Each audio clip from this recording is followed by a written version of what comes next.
Welcome to the Mind Vine podcast, where we challenge the stigma associated with mental illness through conversations about a variety of issues impacting mental health.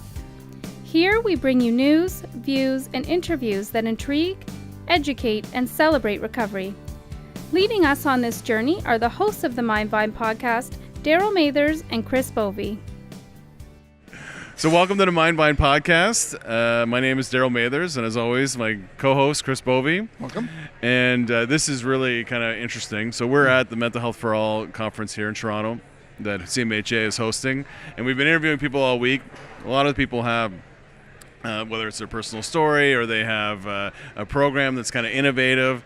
And this is a little different because Adrianna Prosser is here, and you have a podcast. So not only do you have your own personal story, you have like us, you have a podcast. So first of all, sorry, I was going to say, I thought she was serving us a cease and desist order at first when you came over. No, I was trying to make friends. Okay.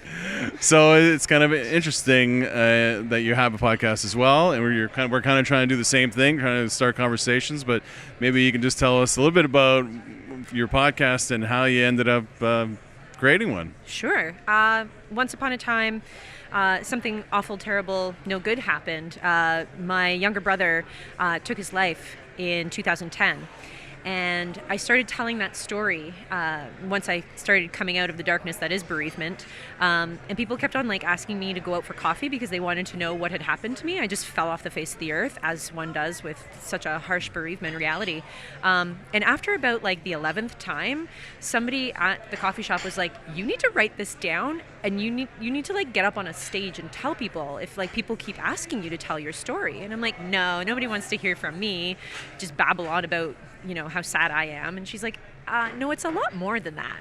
And so thanks to that specific friend and a multitude of friends and family, I wrote a one-woman show called Everything But the Cat, because I felt like I lost everything but my cat. And I went on to do a not-so-one-woman show, which I'm presenting here today at the Mental Health Conference for All.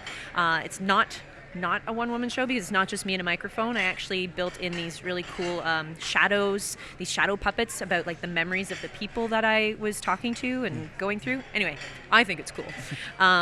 And then I met really great people, just like how I ran into you and we shake hands and we laugh. I met a wonderful woman named Lori Lane Murphy, and she's like, you I need to be friends with. And we just kind of struck an accord in a friendship, and lo and behold, we created Stories Like Crazy.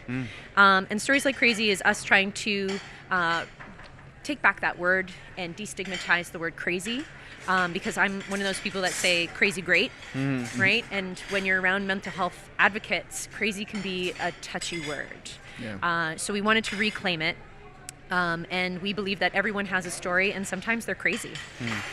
Sometimes it can get really dark, sometimes it can get really overwhelming, but it's okay to talk about those things. So we invite storytellers like myself and like Lori Lane Murphy to share one story about mental health and how it has impacted their lives on our podcast. And then we might just kind of dish about it and chat about the theme of what really struck us from their story.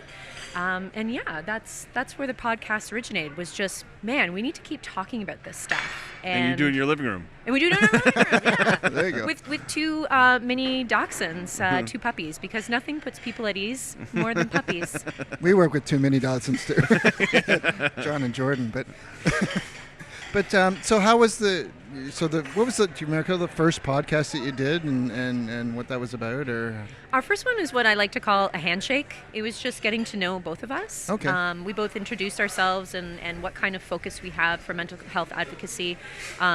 Lori Lane is focused more on the taking medication, being clinically depressed, and moving through that and living with a suicidal partner. And then I'm coming from a youth focus, because my brother took his life during that transitory years into the so-called real world, right. Which I really wish I could have told him, and I'm trying to tell others, there's no such thing. We're all trying to adult, and it's hard for all of us. So we cross over a lot, but it's just a lot about what we're passionate about and want to focus on. That's great. And that was our first one, and then episodes 2 and 3 is our individual stories about the things that we share on a storytelling stage. And then we just talk to local storytellers and what they're willing to share. So you've been doing it for a while. So do you have redheads just show up at your living room saying, I want to be part of your podcast? I mean, No. yes. Yeah. Yes?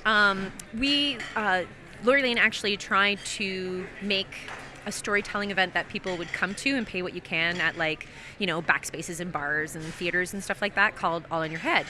But what seemed to be happening is that people were telling their deepest, darkest truths, and it was really kind of difficult.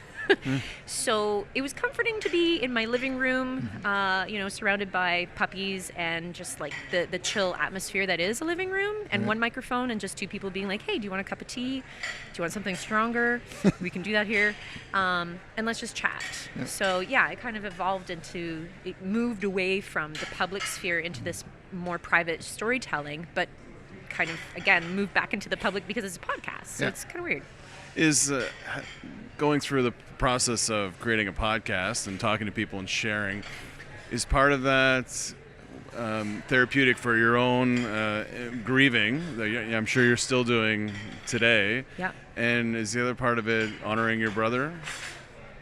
See, all of the above. Yeah, it's I'm a huge advocate of art therapy and clearly puppy therapy, but that the way that I process and hanging out with my therapist and bouncing these ideas off of her too, is the idea that if I'm willing to speak about it, then I'm trying to lead by example. And, I'm never going to ask you to do something that I wouldn't be willing to do.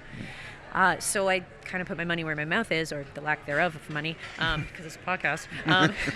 That if I'm going to stand up there and be like, no, you should be open about this, we should be able to talk about this and destigmatize things, I should be active and I should be doing that. So it has always been at the forefront, honoring my brother's memory and trying to help others that are going through the same things as him.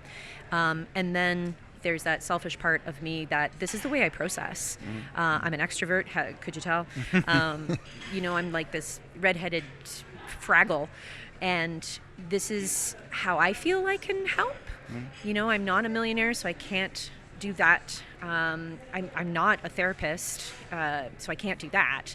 But what I can do, like, you can always look to see what your own skill sets are and how you can give back to that community that you want to be a part of. And what I can do is build a platform, shout it from the rooftops, what other people are doing, like you guys, and also trying to lift up people who might be hiding in the shadows still. What was your brother like? Oh my God. He was so cool. He looked like John Lennon, Yoko years, and Woody Allen with his glasses, like the poof hair, because he was in the cadets all through his youth. And so as soon as he was old enough, he would let his hair grow out, and he was like star child hippie. It was amazing. Really into film. He would always be stealing my dad's video camera, which, again, this is the 90s, so they were like huge and like as big as he was, and he would like Lego camera direct and whatnot. He was so creative, and I think that the transition for him from high school, where he could go to the AV club and like have a lot of resources and not have to pay for those things, moving into the university, and now he has to pay rent, and now he has to buy his own camera or any of those things. It was really difficult for him, and he hid that from us. He was really good at deflecting. He was very private, and that's where we all feel like we let him down, is that we couldn't chip away at that, the way that he held things in, and that's really what my piece is about with my Not So Woman, is talking about how being private can lead to some darkness, and that we, as family and friends, may need to ask some hard questions of our family and loved ones, because Andrew was so freaking gifted. He was amazing, and I'm gonna cry on your podcast, that I really wish he was here today, because I really feel like he would have smashed this podcast. He would have known how to produce it, right? Like, I don't know how to use Audacity. I use like GarageBand, and he would have, I can hear him being like, "You're dumb. This is really lame. There's so many other cooler things that you could be using for this. You could mix that."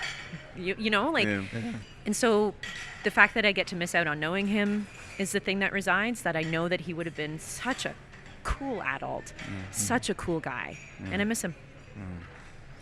So hopefully, I mean, people are watching you saying, I got to be on that. I got to share. And obviously you're somebody that seems really outgoing and empathetic and a wonderful person to connect with. How do people, if they want to be on your podcast or share their story, how do they get in touch with you?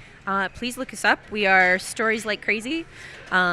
And we're on Twitter, Story Like Crazy, because Twitter didn't like plural stories. I don't know what's going on there. But if you look us up, we're on SoundCloud and iTunes. Always free, always free, always free. And drop us a line, storieslikeCrazy@gmail.com, if you'd like to get on our podcast as well. Great. Well, thank you very much for coming over to our booth this morning and introducing yourself. It was great chat. And hopefully we can connect more down the road. Yeah, you guys are awesome. Great. Thank you. Thank you very much. Yeah. You were awesome.